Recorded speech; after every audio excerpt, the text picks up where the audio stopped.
Hey guys, it's Danny. Oh my gosh, you guys, that Britney Spears voice. I don't know where it came from, but let's see if it comes back. Today we are talking about how expensive are orchids. Yes, we all love orchids, we all collect them, we love houseplants, but the truth of the matter is they cost money and it's not fun sometimes. Luckily for us though, in terms of, let's say, rare houseplants, stuff that you don't necessarily find at the flower shop, these guys are really on the affordable side.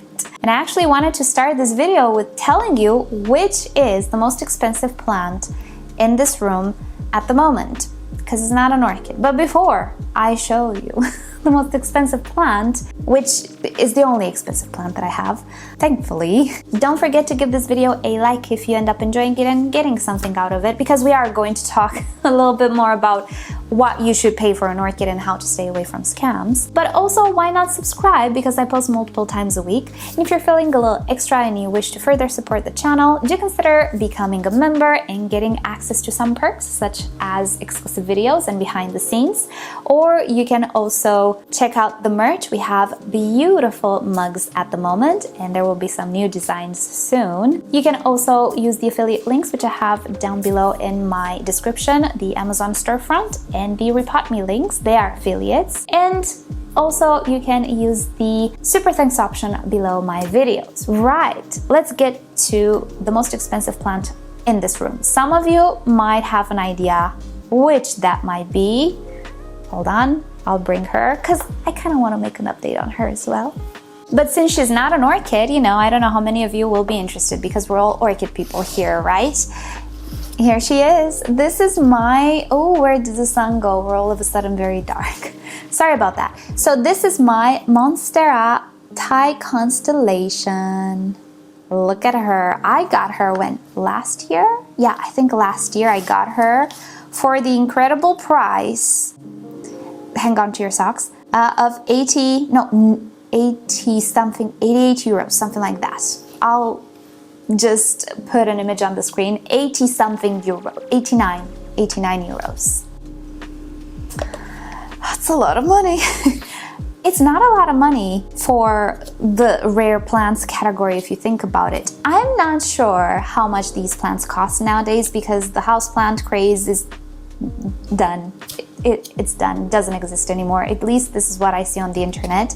But during the pandemic, we were all very into rare houseplants. And when I say we, general terms, I thankfully got away without having too much losses. I was never into it, but I have to admit I do like some of the houseplants from that era, and the Thai Constellation was one of them that I could never ever have because it was like 300 euros.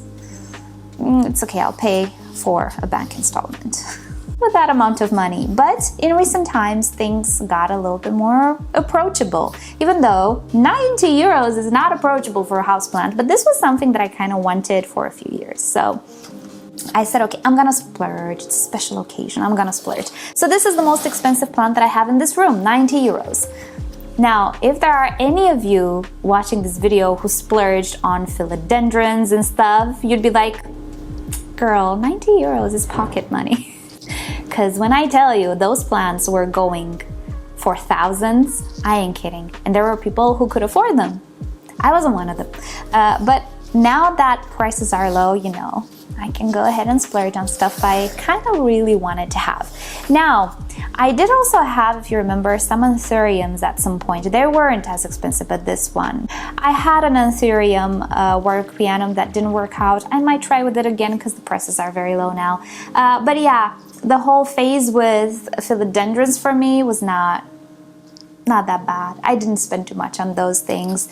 But I will have to admit, this monster I've always wanted. I do want that anthurium as well, but we'll see. However, this is the most expensive plant in this room, because everything else is an orchid and everything else is much more affordable. So let me put the precious back. Yes, she's the precious. Let me put her back and we'll get to orchids and how much they cost. Right, so when it comes to orchids, paying 3 digits or more for plants is unfathomable. unrealistic, unreal, surreal. It's surreal. Do you guys remember the Spiritus Sancti thing that happened like a couple of years ago? Goodness. I mean, I guess you could look at it as investing in art, but I would rather not look at it that way because art doesn't die if I don't water it. You know what I'm saying? If I make sure to keep it away from smoke and dirt and stuff, it should retain its value fairly easy, I guess. Plants, though, you know, that has always been my fear. Plants are just so... What is a good word? A good English word? I can give you a Romanian word. They're ephemere, which would be ephemer. I don't know. They are perishable. Plants might just die on you if you just look at them a little strange. So investing a lot of money in them has always been very, very scary. Hence why in my collection, the orchids that I have are your normal, I guess, run-of-the-mill orchids that are very affordable, and that's how I like to keep it. And I think that's the best route for many of you as well. So let's talk about the most affordable orchids in my collection. These have to be hands down Tolumnias. I love Tolumnias. Did I tell you I love Tolumnias? They're so beautiful. They are so rewarding to grow when you get it right. Trust me, they reward you with such amazing bloom shows. And right now I have so many of them in spike. It's kind of their season. I have a few in bloom as well.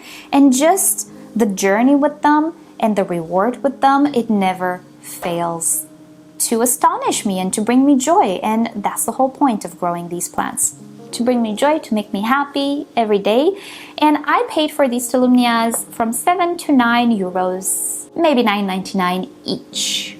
I would say, considering that some houseplants can go for a lot more, they're fairly affordable. Are they more affordable than a Fittonia? No, absolutely not. But we're not talking about, you know, the flower shop plants here, which are these are kind of mass-produced as well, but not to the degree of how flower shop plants are mass-produced. So yeah, Fittonias and peperomias, many succulents, other types of houseplants at the flower shop are much more affordable. Obviously, it's normal to be that way. These guys grow slow, and they are just not as popular as other houseplants, so there aren't as many, let's say, nurseries for them.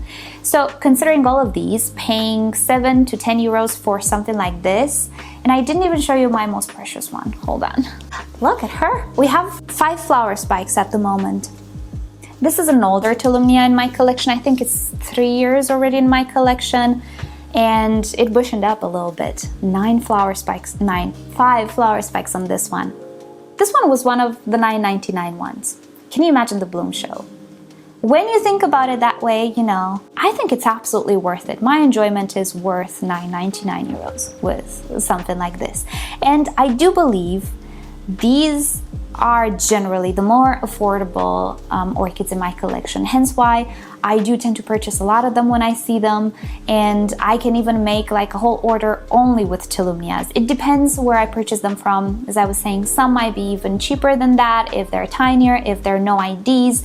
There are so many hybrids that you'll find some sellers or nurseries which sell Tolumnias as a mix. So you can get like 5 Tolumnias for 15 euros or something like that. I did see it, and it was a place that I couldn't order from.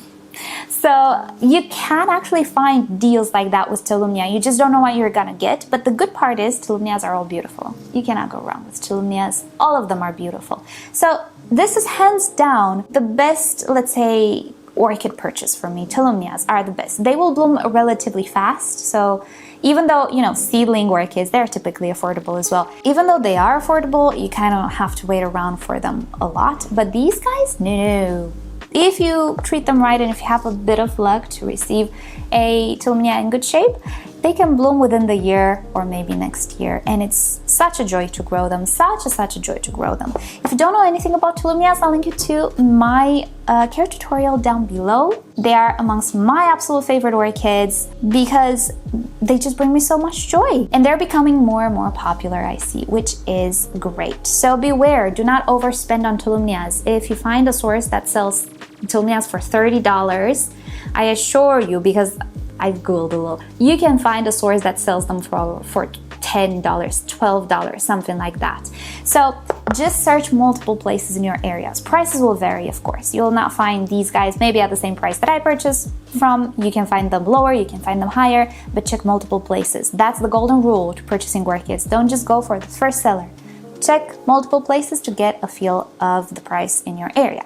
Now, let's move on. There is another very affordable orchid that makes up quite a big section of my collection, which I love almost just as much as Tolumnias. And these are mini Phalaenopsis. And when I say mini, I don't really mean it. They're not really minis. They're minis when you purchase them. But when you grow them a little bit, and if you grow them well, they will be medium-sized orchids. But they're still smaller than the big Phalaenopsis, so that's why I like them. These ones, you can even find them for cheaper than the Tolumnias because they're available in flower shops. And all of my mini Phalaenopsis are actually flower shop purchases. And I pay for them anywhere from 7, 8 euros to 9, 10, 11, 12. Depends.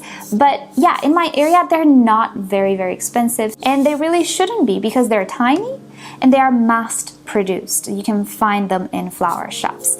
And they are such a wonderful joy because they give you all of the happiness that Phalaenopsis can give you in a tinier packaging. And maybe tinier packages are what we need in our lives, okay? Because let's face it, Phalaenopsis orchids, they're big. They're beautiful, but they're big. They get humongous. Like I had a normal average Phalaenopsis orchid having a leaf span of 50 centimeters once. Where am I gonna put that orchid? What if I want 2 or 3? It's a problem, it is. And since these guys are just the same as the big ones, but in tinier packages, it's a no-brainer. Bonus, there are some that are fragrant. This one is fragrant. Whenever you see a mini phal that has this type of pattern on the leaf, kind of gray with some dots, it is a Schilleriana hybrid. And it might smell a little, sometimes more. This one smells so beautiful, a rosy, violet-like, very nice. They stay in bloom forever. You can find them at the flower shops if you don't want to purchase them online from sellers and nurseries you don't know anything about. The flower shop, the garden center, they have them. And I've just noticed lately there are so many varieties. Back in the day, do you guys remember like a decade ago, we had like the yellow ones, the purple ones, the white ones, and maybe a pink one, and kind of that was it? Well, today we have all sorts of colors, and I know because I have an entire collection of them that I don't want to give up, but there are a lot of them.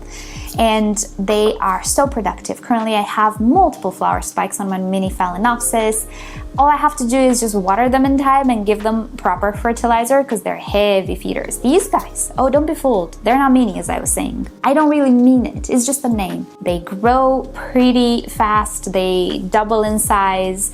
And they do require a lot of resources. So if you offer those things to them, they can bloom so beautifully. And they're just so accessible. All you need to do is go to the flower shop. This one smells so nice. So another super budget-friendly orchid, and half of my orchid collection almost is the mini Phalaenopsis. She is the joy. She is such a joy to grow. Now let's talk about medium price ranges, right? Cattleyas. Cattleyas are my favorite for this environment because they love the warmth and the sun. But within this price range, we can also discuss about oncidiums and maybe even dendrobiums. Fluctuates a little bit. Cattleyas kind of cover more price ranges. You can go pretty affordable, or let's say Phalaenopsis prices, but you can also go higher for the big fluffy Cattleyas. So something like this is a Chantilly Lace Twinkle, can cost anywhere between maybe 15 euros to 20 euros in my area.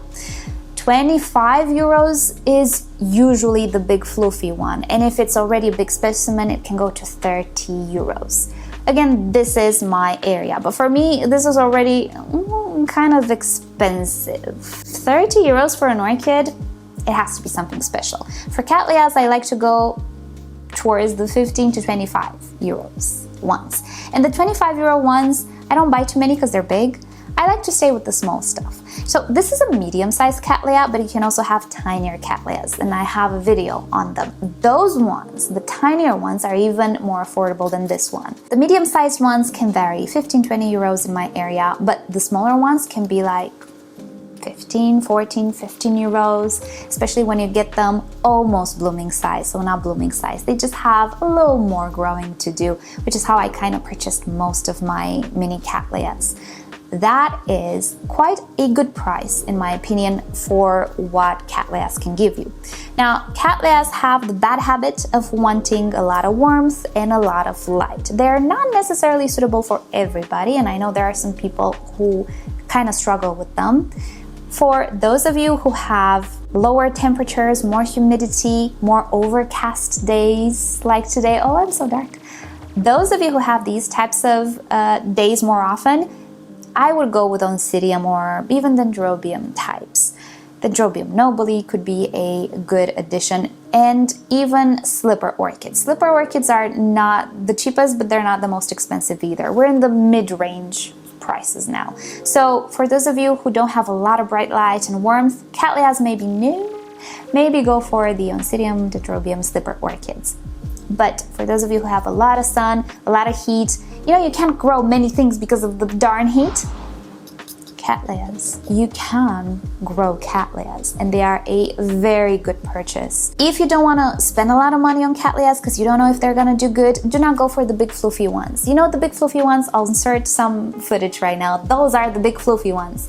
Don't go for them because yes, they're gorgeous and they usually smell wonderful, but they typically bloom only once a year, and they do require the top level of all of these conditions that I talked about, warmth and bright light. But these guys, and especially the miniature Cattleyas, I can just grow them exclusively under grow lights. I don't need to fuss. They bloom multiple times a year. They're a joy to grow, and they're more affordable.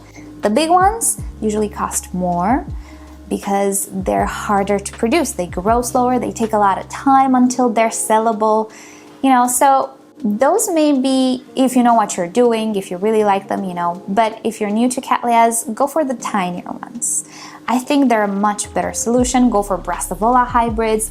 Maybe not all will be fragrant, but they're beautiful. Let me just show you such a very prolific bloomer, and it's a Brassavola hybrid. Hold on. There we go. This is Brassocatante Gyrock Finch. Currently, she's in her golden age, golden era.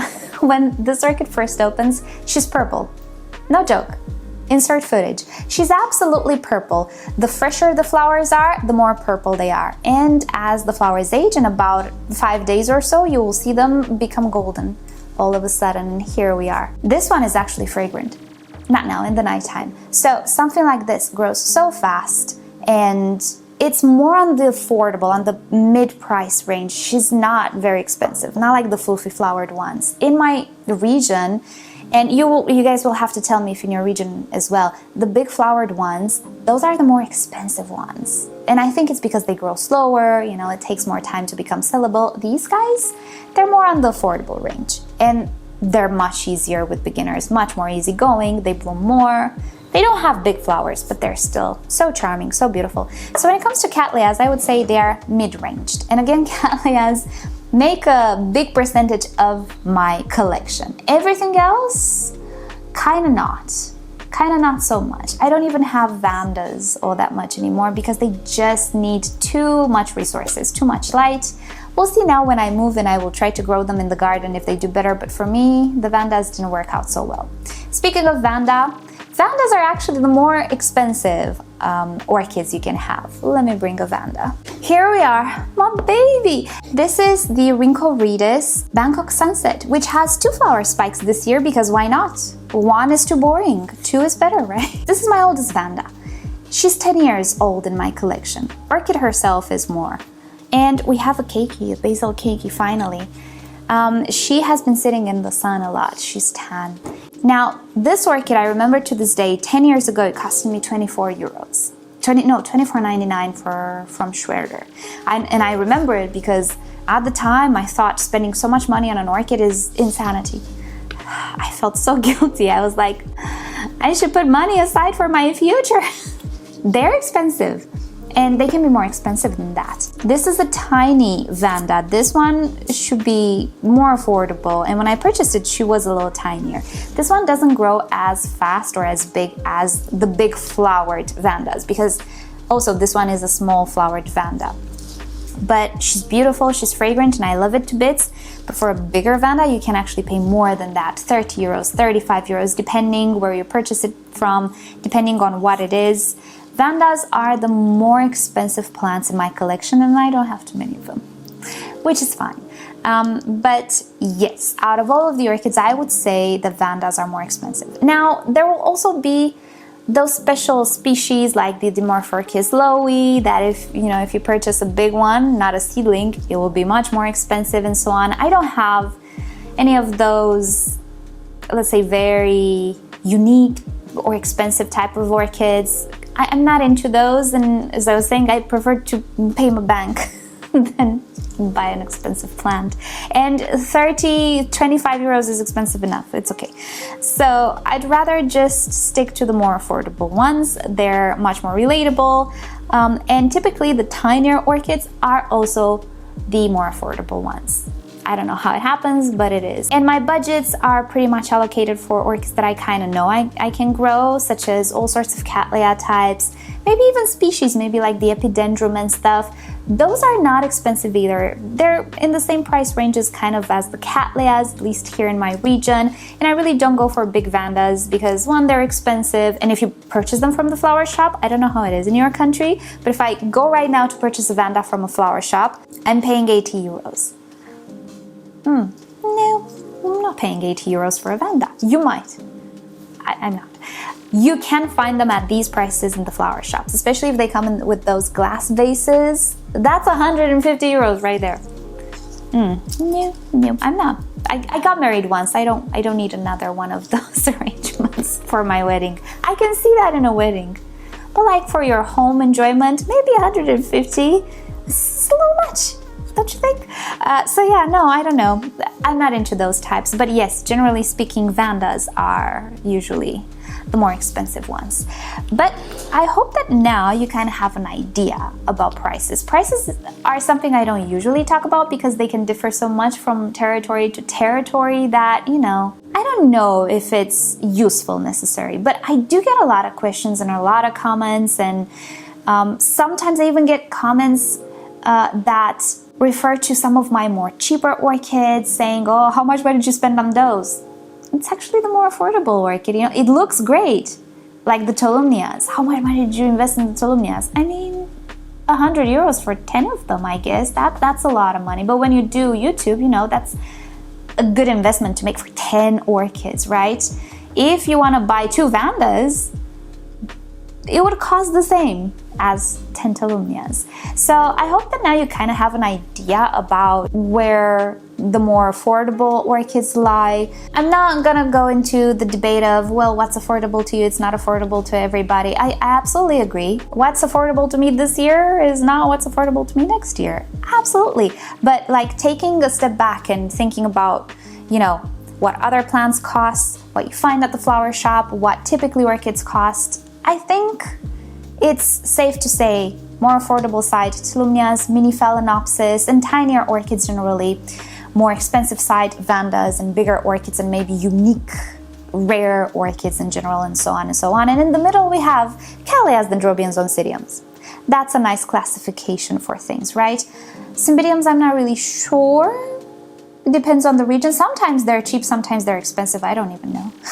Cymbidiums are kind of a unknown for me because I'm not really into them. So I really hope that this gives you an idea if you were interested, if you were one of the persons who asked me about it. Again, best thing to do is to check out multiple vendors in your area and get a feel of the price, because there will always be vendors who will be overpriced, who will try to take advantage maybe of people who don't know, who will say rare orchid while selling you Bangkok Sunset. It's not rare. Absolutely not. It's so popular nowadays. It might have been more quote-unquote rare 10 years ago when I purchased it. Maybe now it's cheaper. I don't know. I'm not into the market of purchasing another one. But stay away from rare orchid. In my opinion, no orchid is rare. There's so many of them. You cannot have them all the time in stock, right? So nurseries kind of shuffle them around. But the true rare orchids, trust me, they're high 3 digits and up. Not 15 euros. That's not, no. Or, 60 euros. You're like, rare orchid, 60 euros. that's not rare if it's 60 euros. It's just an overpriced Cattleya, I guess, or something. So be careful with that. Before you jump to purchase something, just Google it a little bit. Google is your friend. And probably nowadays ChatGPT, but I don't know if ChatGPT knows prices. Anyway, so I hope you've enjoyed today's video discussion. If you wanted to know the prices of stuff, now you do. And as I was saying, the most expensive plant in this room at the moment is the Monstera, which currently is a fraction of the price that it used to be. I heard some rumors, I've seen some other videos saying that maybe some nurseries will pull back some of these plants from the market just to bring the prices back up again. I might be lucky that I purchased it at 80 euros, I don't know, or 90 euros. I don't know. I don't want to find out. I want to keep that one as much as I can forever, if possible. I don't want to spend 90 euros on a plant again. 90 euros. Oh my gosh. Okay. So that's it. Thank you guys so much for watching. Hope you've enjoyed hanging out with me today and you had some fun watching this video. I hope you got something out of it. And with that said, I'll see you all next time. Bye.